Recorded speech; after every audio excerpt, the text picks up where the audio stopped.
Hello everyone. Maths by Bhanu Jha YouTube channel पर आप सबों का स्वागत है। जैसे कि आप लोग जानते हैं कि क्लास 10th की एग्ज़ाम अब ज़्यादा दिन नहीं बचा है। लगभग 3 महीने, मैक्सिमम 2.5 महीने का समय है। और इस समय में हमें बहुत सारी तैयारियां भी करनी है। जैसे कि आपने देखा कि लॉकडाउन के चलते बहुत सारे क्लासेस नहीं हुए, बहुत सारे स्टूडेंट नहीं पढ़ पाए। उसी पर्पज़ से आज हम क्लास 10th की एक नया क्लास शुरू कर रहे हैं अपने यूट्यूब चैनल पर। और हम मैथ का इस 2.5 महीने के अंदर में मैथ को पूर्णतः कंप्लीट करने का कोशिश करेंगे। जैसे कि आज हम अपने एक छोटा सा चैप्टर से इस क्लास को शुरू करने वाले हैं। जैसे कि आप लोग बोर्ड के ऊपर में स्क्रीन में देख रहे हैं कि अर्थमेटिक प्रोग्रेशन एपी आपने यदि नहीं पढ़ा है तो आज हम इन क्लास का अर्थमेटिक का बेसिक कॉन्सेप्ट के बारे में चर्चा करेंगे कि बेसिक होता क्या है, अर्थमेटिक प्रोग्रेशन है क्या, इसमें जैसे कि इसको एपी बोलते हैं, ये है क्या, इनके टर्म क्या होते हैं, ये सारे के बारे में हम चर्चा करेंगे। जैसे कि एपी का प्रकार क्या है, एपी क्या है, एपी कितने टाइप्स के होते हैं। दूसरा है सार्व अंतर यानी कॉमन डिफरेंस, सीडी इसको शॉर्ट में लिखा जाता है। पदों की संख्या, टर्म्स, नंबर ऑफ टर्म्स, एनवा पद ज्ञात करना, एन पदों का योग, इन सारे को पढ़ेंगे। बेसिकली आज इनके बारे में चर्चा करेंगे। उनके बाद हम इनका प्रत्येक, जैसे कि आपका एनसीईआरटी बुक, हम कंप्लीट एनसीईआरटी बुक का सॉल्यूशन भी करवाएंगे इस अपने यूट्यूब चैनल पर। तो यदि आप नए हैं तो इस वीडियो को लास्ट तक देखें, क्योंकि किसी भी चैप्टर को स्टार्ट करने से पहले उनका कॉन्सेप्ट जानना बहुत इंपॉर्टेंट होता है। यदि हमारे पास कॉन्सेप्ट आ जाए तो हम किसी भी क्वेश्चन को सॉल्व कर सकते हैं। तो वही कॉन्सेप्ट की चर्चा आज हम करने वाले हैं। तो सबसे पहला टर्म आपका है कि एपी के प्रकार है। सबसे पहले यहाँ है आपका एपी क्या होता है, what is AP, arithmetic progression होता क्या है। तो अर्थमेटिक प्रोग्रेशन के बारे में यदि हम कहें तो अर्थमेटिक प्रोग्रेशन किसी संख्याओं का ऐसा श्रेणी यानी क्रम है, ऑर्डर है, जिसके कि किसी भी पद और उनके फर्स्ट पद यानी कि कोई भी टर्म और उसके पहले टर्म का कॉमन डिफरेंस यानी अंतर जो होता है ना वो समान होता है, जिसे हम लोग, तो ऐसी श्रेणी को संख्या की इस प्रकार की श्रेणी कि जिनके किसी भी टर्म और उनके पहले वाले टर्म का डिफरेंस सेम हो तो वो सीरीज समांतर श्रेणी कहलाएगा, है ना। तो जैसे कि मान लीजिए कि एपी को शॉर्ट में हम लोग ए शॉर्ट पी लिखते हैं, अर्थमेटिक प्रोग्रेशन को। यदि मेरा कोई arithmetic progression A1, A2, A3, A4 dot dot dot इस तरह से, और सारे कुछ भी टर्म हो सकते हैं, इन्फिनेटिव टर्म हो सकते हैं, पदों की संख्या भी पता चलता है। सिर्फ हमको ये पहचानना है कि ये एपी है या नहीं, है ना। तो एपी कहते किसको है, तो यदि एपी किसी संख्याओं का ऐसा क्रम होगा, ऑर्डर होगा, क्रम होगा, जिसमें कि कोई भी पद और उनसे पहले पद, कोई भी पद और उसके पहले पद का डिफरेंस बराबर हो। दैट मीन्स A2 और A1 का डिफरेंस सेम हो, A3 A2 का डिफरेंस सेम हो, A4 यदि लेते हैं तो इनका पहला A3 का डिफरेंस सेम हो, इन दोनों का डिफरेंस सेम हो। तो यदि सेम आ रहा हो तो ये क्रम जो होगा एपी में होगा, और इसी को हम लोग एपी कहते हैं। तो जैसे कि एक एग्जाम्पल दे देते हैं, 3, 5, 7, 9 डॉट डॉट डॉट। तो आपको देखना है कि यदि हम ये पद 3 देखते हैं तो इनसे पहले पद है 5 है, इनके पहले है 3। तो ये 5 और 3 का डिफरेंस जो होता है 2 होता है, और यहाँ डिफरेंस 2, ये भी डिफरेंस 2। तो यानी कोई भी पद और उनके पहले पद का डिफरेंस यदि सेम हो तो ये एपी होगा। तो आपने अच्छी तरह से जान गया होगा कि एपी किसको कहते हैं, एपी क्या होता है। तो अब चलते हैं अगला इसका कि एपी के प्रकार क्या होते हैं। आप लोगों को ही, जैसे कि हम लोग क्वेश्चंस में सॉल्व करते हैं कि दो तरह के एपी हमारे होते हैं। एपी के टाइप्स की यदि बात करें तो AP, there are 2 types of AP. AP दो प्रकार के होते हैं। पहला एपी को फिनाइट एपी बोलते हैं। पहला एपी जो हमारे होते हैं वो हमारा पहला एपी होता है फिनाइट एपी। फिनाइट एपी यदि बोले तो वैसा एपी जिनके पदों की संख्या हमें यानी कि ज्ञात रहता है, जिसको बोल सकते हैं परिमित। फिनाइट मतलब परिमित। फिनाइट एपी होता है, जैसे कि पहला एपी लिख देते हैं फिनाइट एपी। फिनाइट एपी का मतलब होता है कि वह एपी जिनके पदों की संख्या हमें प्राप्त हो, यानी कि कुल पद ज्ञात हो, यानी कुल पद कितने पद हैं इनमें ये ज्ञात हो। जैसे कि मान लीजिए एक एपी है मेरा 3, 6, 9, 12, 15, 18, 21, 24, ये एक एपी है। इसमें पदों की संख्या हमें पता है 1 2 3 4 5 6 7 8, तो यानी 8 टर्म्स हैं, इनमें 8 टर्म्स हैं, इनमें पदों की संख्या हमें पता है कि 8 पद है। तो इस प्रकार की यदि कोई एपी है उनको फाइनाइट एपी बोलते हैं। तो वैसा एपी जिनके पदों की संख्या, कुल पदों की संख्या ज्ञात हो, उसे फाइनाइट एपी बोलते हैं। और इनफाइनाइट एपी, इनफाइनाइट मतलब अपरिमित, अपरिमित का मतलब क्या होता है, इनफाइनाइट, इनफाइनाइट एपी ऐसा एपी जिनके कुल पद, यानी कि आप बोल सकते हैं इस तरह से कि अंतिम पद तक ज्ञात नहीं होता है, कि कुल पदों की संख्या ज्ञात ना हो, यानी कि इन्फिनाइट का मतलब समझते इन्फिनिटी, अनंत तक। तो ऐसा एपी जिनके कुल पद हम ज्ञात नहीं कर पाए हो या उनका कुल पद ज्ञात ना हो, उनको हम फाइनाइट एपी, जैसे एग्जांपल समझ लेते हैं 3 6 9 इस तरह से ही 12 dot dot dot dot dot dot. अब बताइए क्या 12 से कहाँ रुक रहा है तो पता नहीं चल रहा है, तो इस तरह से हम बोल सकते हैं कि इनका अंतिम पद हमको ज्ञात नहीं होता है, तो ये इनफिनाइट एपी कहलाएगा। समझ में आ रहा? तो एपी दो तरह के होते हैं, फाइनाइट और इनफिनाइट। क्लियर? आगे बढ़े। अब है आपका पदों की संख्या। अब किसी भी एपी में मान लीजिए कि हमको ये एपी दे दे, कि एग्जांपल में समझना है, सिर्फ छोटा छोटा आज हम कॉन्सेप्ट सिर्फ सॉल्व कर पा रहे हैं। जैसे कि मान लीजिए कि एपी है मेरा 2 4 6 8 10 12 डॉट डॉट डॉट डॉट बोल रहा है 100 पद तक, यानी कि ऐसा ऐसा बढ़ते बढ़ते 100 अर्थ 100 टर्म्स आया हो, 1 2 3 4 डॉट डॉट डॉट डॉट 100, तो 100 पद तक है। तो पूछ रहा है 100 पद तक बोल रहा है, तो यानी कि कुछ नहीं दिया है। तो इस तरह में इनको हम लोग पद संख्या बोलते हैं, पहला टर्म, दूसरा, तीसरा, चौथा, पांचवा, छठा, इस तरह से डॉट डॉट डॉट आगे बढ़ते जाएगा। मान लीजिए कि लास्ट में दे दे कि यहाँ 300 दे दिया है, 300 दे दिया है, मान लीजिए इस तरह से बढ़ते बढ़ते 300 तक, तो इसमें हमको फाइंड करना है कि कितने टर्म है। इसी तरह से 5 10 15 20 25, मान लीजिए 1000 दे दें। इस तरह से इनकी पदों की संख्या ज्ञात करना है। तो किसी भी एपी के कुल पदों की संख्या ज्ञात करने के लिए हमको ये पता होना चाहिए, एक फॉर्मूला का यूज करते हैं। क्या होता है पदों की संख्या? तो किसी भी एपी के पदों की संख्या नंबर्स ऑफ टर्म बराबर होता है लास्ट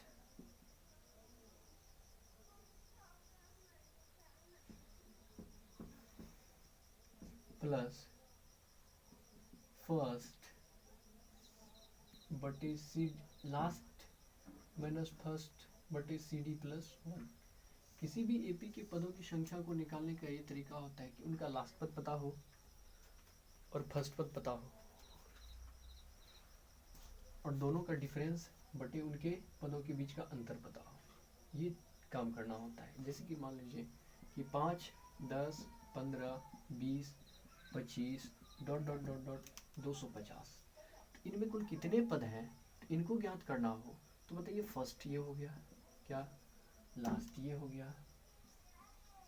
तो इनके पदों की संख्या numbers of term n word निकालना हो तो n बराबर यदि निकाल लें तो 250 लास्ट माइनस फर्स्ट बटे सी डी, सी डी क्या है, इनके इनके डिफरेंस, डिफरेंस 5 का है ना, 5 5 बटा 5 का है 5 प्लस 1 कर देते हैं। तो 250 में 5 गया तो 245 बटे 5 प्लस 1, 5 से कटा लेते हैं, 4 बार में 20, 9 बार में, तो यानी कि टोटल कितने टर्म्स हैं, 50 टर्म्स। इनको ज्ञात करने का एक और तरीका है कि ये 5 5 का टर्म है ना, लास्ट टर्म में 5 से डिवाइड कर दीजिए 250। तो ये हम एक फॉर्मूला बता दिया आपको कि ये आपको आना चाहिए, ताकि यूज कर लेंगे। पदों की संख्या पता नहीं हो तो हम इस तरह से निकाल सकते हैं। तो पदों की संख्या ज्ञात करने का ये तरीका है। तो पदों की संख्या आपको पता चल गया होगा। यदि आप थोड़ा दिक्कत हो रहा है समझने में तो वीडियो को फिर से पॉज करके देखें। नेक्स्ट आगे बढ़ते हैं। अब है किसी भी एपी का एनवा पद क्या होता है, कि एनवा पद मतलब मान लीजिए कि बोल दे हमको कोई एपी है मेरे पास इस तरह से 2 4 6 7 8 10 डॉट डॉट बोले 120वां पद निकालना है। एनवा मतलब अंतिमवां पद, एनवा मतलब अंतिमवां भी हो सकता है, एनवा मतलब 10वां 11वां 12वां, दैट मीन एन का मान कुछ भी हो सकता है, 5वां 6वां 7वां 8वां 9वां पद निकालना हो। तो किसी भी एपी का एनवा पद निकालना हो तो सबसे पहले एक चीज़ बताइए कि हम इनका एक फॉर्मूला कैसे बनता है वो भी बताना है। तो एपी का पहला पद को A1 लिखते हैं, दूसरा पद को A2 लिखते हैं, तीसरा को A3 लिखते हैं, इस तरह से लिखते हैं ना। तो एक बात बताइए, क्या A1 जो मेरे पास है यहाँ according to this questions A1 equal to 2, example में देख रहे हैं a2 बराबर 4, तो एक बात बताइए इन दोनों का डिफरेंस कितना है। CD यदि पूछ ले आपसे कोई तो दो पदों का अंतर CD होता है, लगातार दो पदों का अंतर को हम लोग कॉमन डिफरेंस बोलते हैं। तो 4 में 2 घटेगा तो 2 आएगा, CD क्या। तो अब बताइए दूसरा पद जो बना है, मेरा दूसरा पद सेकेंड टर्म जो बना है, पहला में क्या करने पर, पहला में इसको जोड़ने पर क्या जोड़ देते हैं 4, यानी कि सेकेंड टर्म यानी कि A2 मिल गया क्या। अब समझिएगा हम समझा रहे हैं कुछ। अब A2 की यदि बात करें तो क्या A2 को लिखने के लिए क्या A1 प्लस A1 में इस D का दोगुना को जोड़ दे क्या। D मेरा 2 है, D मेरा 2 है, इसका दोगुना 4, तो A1 मेरा 2, सॉरी A2 निकालना है ना। तो A2 जब निकाल रहे हैं तो A1 प्लस, अब इसमें क्या जोड़े जो A2 आ जाए। A2 तो निकाल दिया है, A1 सॉरी A2 यहाँ निकाले हैं, सॉरी A2 निकाले हैं, तो A2 में A1 में D को जोड़े तो A2 आ गया, और A2 में D को जोड़ेंगे तो A3 आ जाएगा। तो यदि हम A1 पता हो और उससे A3 निकाल रहे हैं, D भी दिया हो, तो A3 यदि निकालना हो तो बताइए A1 में D का दोगुना कर देते हैं। D मेरे पास 2 है, यानी कि तीसरा पद निकालना है तो 2 से D में गुना कर लेते हैं। देखिए क्या उड़ता है, A1 plus 2 into 2 equal to A1 plus A1 का मान दिया है 2, 2 प्लस 4 बराबर 6। क्या तीसरा पद 6 है क्या, 6 है। चौथा पद को यदि एक तरीका बता रहे हैं, चौथा पद निकालना है तो उसमें A1 प्लस 4 से एक कम 3D, A5 निकालना हो तो A1 मतलब A प्लस 5 से एक कम 4D, यानी कि कोई भी पद निकालना हो तो उस पद को निकालने का एक तरीका होता है कि यदि हमको वो पांचवा पद निकालना हो तो A1 में एक कम यानी कि 4D से गुना कर 4D को जोड़ लेंगे, A1 प्लस 4D यानी कि D का चौगुना को जोड़ लेंगे A में तो पांचवा निकल जाएगा, छगुना को D का छगुना को जोड़ लेंगे A में तो पांचवा पद निकलता है, सातवां पद निकलेगा। यानी कि जो टर्म निकालना है ना, एक कम D से यहाँ एक कम D लेते हैं, जैसे कि हमको एक कम D को लेके A के साथ जोड़ लेते हैं। सिंपल सा फॉर्मूला हम ये बोलता है कि यदि कोई टर्म निकालना हो हमको, AP का पांचवा टर्म निकालना हो तो A1 में इससे एक कम 4D को जोड़ लेंगे, बस यही होगा AP का पांचवा। तो हमको nवां पद यदि पूछ ले, nवां पद मतलब A पांचवा मतलब A5, तो an जब निकालना हो तो an निकालने के लिए हम क्या करेंगे, एक फार्मूला बस वही a प्लस इससे कम n है तो n से एक कम जाएंगे तो n minus 1 into D, that is called nth term of AP का nवां पद का फार्मूला है an बराबर a plus n minus 1 into D.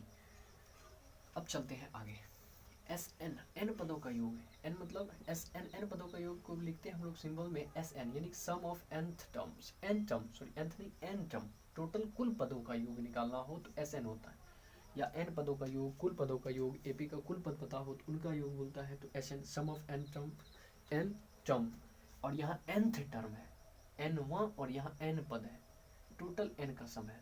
तो सम कैसे निकालते हैं, Sn का फॉर्मूला होता है किसी भी AP का n/2 into 2a plus n minus 1 into D, ये फॉर्मूला होता है Sn का। ये भी फॉर्मूला बनता है, लेकिन आपको ये माइंड रखना है कि Sn बराबर n/2 into 2a plus n minus 1, और एक फॉर्मूला हम इनसे यदि बना लें इनका, तो एक बात बताइए क्या इनको हम फिर से एक तरीका ले, याद रखिएगा n/2 into 2a plus n minus 1 into D होता है Sn, AP के n पदों का योग का फॉर्मूला। यदि इनको हम एक बार और बनाएं तो क्या n/2 इंटू लिख सकते हैं a plus n minus 1 into D, क्या लिख सकते हैं, लिख सकते हैं ना। तो क्या इनको लिख सकते हैं a/2 n/2 into a plus, क्या ये क्या है, ये तो है a plus n minus 1, a plus n minus 1 into D, क्या इतना का वैल्यू an दे सकते हैं यहाँ a। तो इसका मतलब ये पता होता है कि यदि हमें किसी AP का सम निकालना हो तो उनका अंतिम पद पता हो और पहला पद पता हो, तो अंतिम पद पता हो और पहला पद पता हो तो ये फॉर्मूला से हम इजीली बना सकते हैं, तो इतना लंबा चौड़ा नहीं करना पड़ेगा।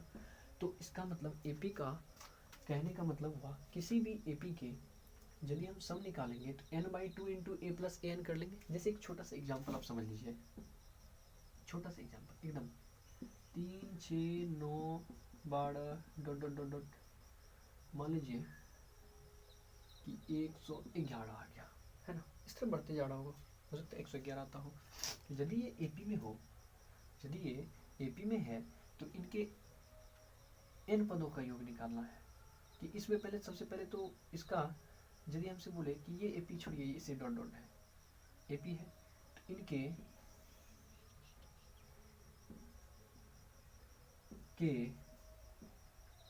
मान लीजिए 15वें पदों का योग, 15, कुल 15 पदों का योग, 15 पदों का योग आपके पास ये रास्ता है। फर्स्ट रास्ता ये है कि 15 पद दिया है, इसका मतलब n बराबर दे दिया है मेरे पास क्या, 15। a बराबर क्या दिया हुआ है, तो AP 3 से स्टार्ट है तो A 3 दिया है। d क्या है, तो इन दोनों का अंतर A2 माइनस A1। d याद रखिएगा, सार्व अंतर यदि भी निकालना हो A2 माइनस A1 कर लीजिएगा, या A3 माइनस A2 कर लीजिएगा, लेकिन याद रखिए A2 माइनस A1। तो d निकालना हो तो 9 यानी कि 6 माइनस क्या कर देंगे, जैसे A2 माइनस A1 कर लेंगे ना, तो A2 है 6, 3 गया 3, तो d निकल गया 3। तो आपके पास दो रास्ता है, AP का SN निकालने का दो रास्ता। फर्स्ट प्रोसेस से हम जा रहे हैं। SN बराबर formula n/2 into 2a plus n minus 1 into D. एक ये रास्ता है मेरे पास, और एक ये वाला रास्ता है। ये रास्ता कैसे बनाएंगे ये भी बताएंगे। तो इन पे आप रख लीजिएगा। n का मान मेरे पास कितना है, 15 पद है टोटल, 15 बचे 2, 2 गुना a का मान 3 जोड़ n का मान 15 माइनस 1, d का मान मेरे पास कितना दिया हुआ है 3 डाल दिए। तो 15/2, 3 दूनी 6 प्लस 14, ये 14 हो जाएगा, 14 3 42। अब बताइए 15/2 गुना जोड़ लेंगे क्या, 48 हो जाएगा क्या, 2 दूनी 4, 2 चौके, तो क्या 15 गुना, अब आपका SN निकल गया क्या, 15 गुना 24, ये आपका SN आ गया। अब इनको गुना कर लेंगे, 15 चौका 60 बचा 6, 15 दूना 30, 6 36, यानी 360। SN का मान 360, ये बन गया। अब इनको हम मिटा रहे। अब हम बताते हैं कि उस प्रोसेस से कैसे बना लेंगे। तो 15 पद निकालना है, इसका मतलब लास्ट में जो टर्म आता होगा 15वां पद आता होगा। किसी भी AP का 15 पद का योग निकालना है तो उस AP में मान लीजिए 15 पद होगा, तो इसका मतलब अंतिमवां पद 15वां पद होगा। तो इस AP का 15वां पद पहले निकाल लेते हैं। सेकेंड प्रोसेस, तो 15वां पद कैसे निकालेंगे, 15वां पद को क्या लिखेंगे, A15 लिख देते हैं, जो बताए। A5वां को A5 लिखते थे, A5 को A5वां बोलते थे, तो A15वां को A15 लिखेंगे। A15 निकालना है तो A तो लेंगे, 1 कम 14D। तो बताइए क्या है, A प्लस 14 गुना D का मान, कॉमन डिफरेंस कितना है यहाँ 3, और A का मान तो पता आपको क्या होगा 3 है, 3 यहाँ भी, 3 प्लस 42, तो ये हो गया 45। 15वां पद 45 हो गया। अब हम SN वाला फॉर्मूला निकालते हैं, ये वाला n/2 into a plus an, यानी प्रथम पद जोड़ अंतिम पद, बोल सकते हैं n/2 प्रथम पद जोड़ अंतिम पद। तो n का मान हुआ मेरे पास 15 है दिया, a का मान मेरे पास 3 है और ये 45 है। क्या ये आया आंसर, क्या 15/2 गुना 48, 2 दूनी 4, 2 चौकी 8, 15 गुना 24, 15 चौका 60 बचा 6, 30 6 36, क्या तभी भी 360 है, अभी भी 360 आया क्या, है ना ये। तो इस तरह से हम बना सकते हैं। मान लीजिए इसके लिए थोड़ा इजी नहीं लगे, लेकिन जब लास्ट पद हमको पता रहे, मान लीजिए कुछ भी दिया रहे, यदि यही मेरा लास्ट पद मेरा दिया रहता 45 और इसका सम पूछता, तो बस 3 जोड़ 45 बटे, यानी कि पहले तो करेंगे n/2, 15/2, 3 जोड़ 45 कर लेते, बन जाता है इजीली क्वेश्चन। तो आगे बढ़ते हैं नेक्स्ट। तो n पदों का योग ये हुआ। तो आपको इस वीडियो को अच्छी तरह से यदि समझ में आ रहा हो तो कोई बात नहीं तो इस वीडियो को पॉज करके आपको देखना है, और हम नेक्स्ट 1-2 एग्जाम्पल क्वेश्चंस लेते हैं ताकि आप इस क्वेश्चंस को बना पाए।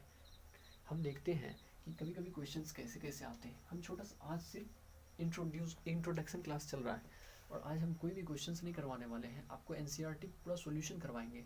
आपको सिर्फ आज हमारे छोटा सा वीडियो में आपको सिर्फ इनको समझना है कि AP होता क्या। हम फिर से एक बार डिटेल में बता रहे हैं।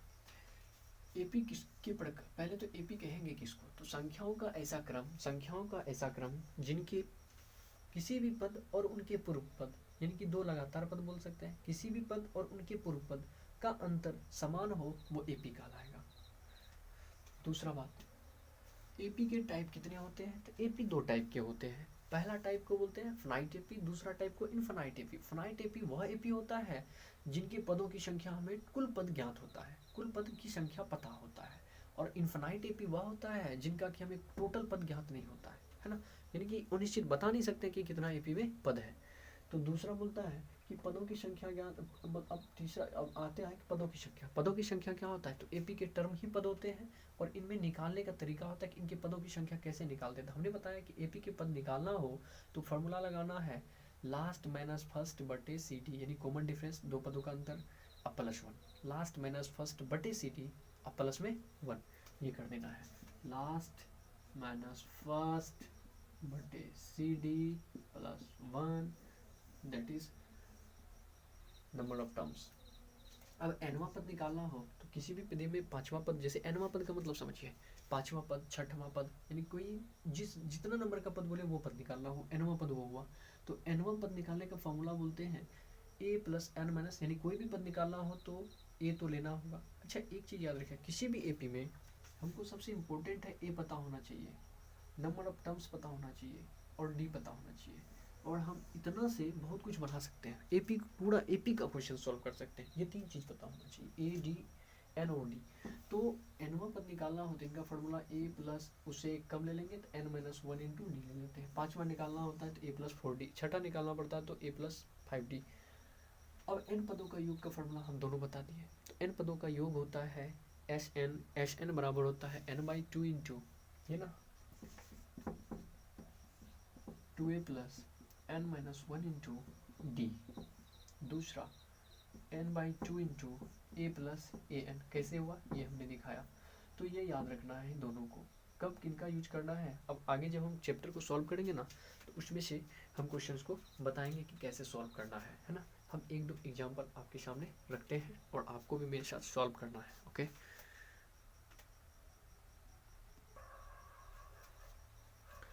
तो चलिए आज हम फिर इस क्वेश्चन को सॉल्व करते हैं, है ना। ये आज का ये वीडियो आपका डेमो है, आज इनको पूरा देखें, लास्ट तक देखें, ताकि आपको ये पता लगे कि कल से हम जो पढ़ने वाले हैं एनसीईआरटी सॉल्यूशन करने वाले हैं क्या वो कैसा रहने वाला है ना। तो अब देखिए क्वेश्चन है, टी एन दिया है और बोलता है एन स्क्वायर प्लस वन के प्रथम तीन पद ज्ञात करें।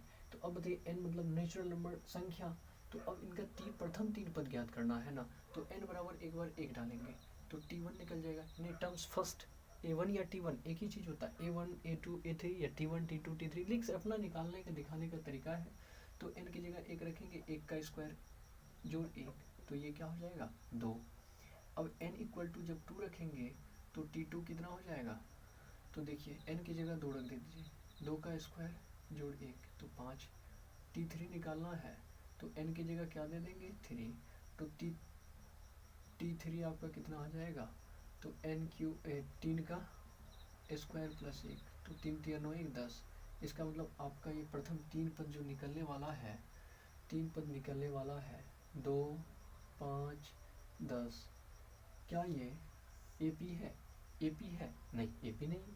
पाँच में से दो गया तीन, दस में से पाँच गया पाँच, तो इसका मतलब ये एपी नहीं है। लेकिन हमको क्रम में तीन पद तो निकाल पाए ना, तीन पद मेरा निकल गया है, इसका तीन पद हम निकाल चुके हैं।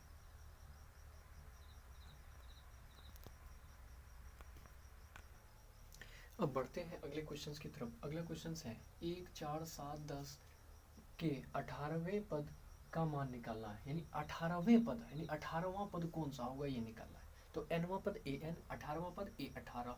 तो एक बात बताइए कि ए 18 के लिए हमको क्या चाहिए, ए प्लस 17 डी चाहिए ना।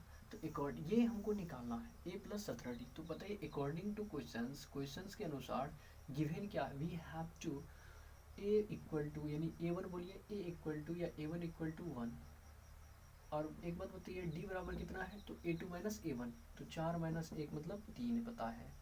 अब सब कुछ तो पता है, अब हमको 18वां पद निकालना है। तो ए 18 बराबर क्या हो जाएगा ए प्लस 17 डी। तो ए का मान क्या है एक, 17, डी का मान कितना है तीन, तो 17 तिया 51 एक 52। तो ए 18 का मान आ गया मेरा 52। आगे चलते हैं नेक्स्ट क्वेश्चन। एपी दिया है 20 25 30 डॉट डॉट डॉट 1000 1000, एपी में इतना में 1000 दिया लास्ट में, में कितने पद हैं, यहाँ लिखा है कितने पद हैं। तो अब पदों की संख्या निकालना है ना, तो पदों की संख्या के लिए हम बताए थे ना, पदों की संख्या का मतलब n बराबर क्या होगा, तो लास्ट माइनस फर्स्ट बटे CD प्लस में 1। तो इस क्वेश्चन को देखिए, यहाँ लास्ट क्या है मेरा 1000, फर्स्ट क्या है मेरा 20, CD क्या है 25 में 20 गया क्या 5 प्लस 1। तो 1000 में 20 घटा दीजिए आप, इनको सॉल्व कर रहे हैं आगे यहाँ। तो नेक्स्ट आगे देखिए, जगह नहीं है इसलिए हम इधर बना रहे हैं, लकीर दे रहे हैं, आप समझिएगा। 0, 8, 9, 980 बटे में 5 प्लस 1 कटा लीजिए ना 5 से, 5 का 5, 4, 5, 9, 45, 3, 5, 6 30, 196, 197, यानी 1000 टोटल कितने पद हैं, तो 197 टर्म्स है ना। यहाँ तक समझ में आ रहा। अब ये सबसे इम्पोर्टेंट क्वेश्चन है, एपी ज्ञात करें यदि 7वां पद दिया हो और 7वां पद और 13वां पद, 7वां पद और 13वां पद क्रमशः, सॉरी छूट गया क्वेश्चन, हम एक बार क्वेश्चन को रीचेक कर रहे हैं, आप तब तक देखते रहें।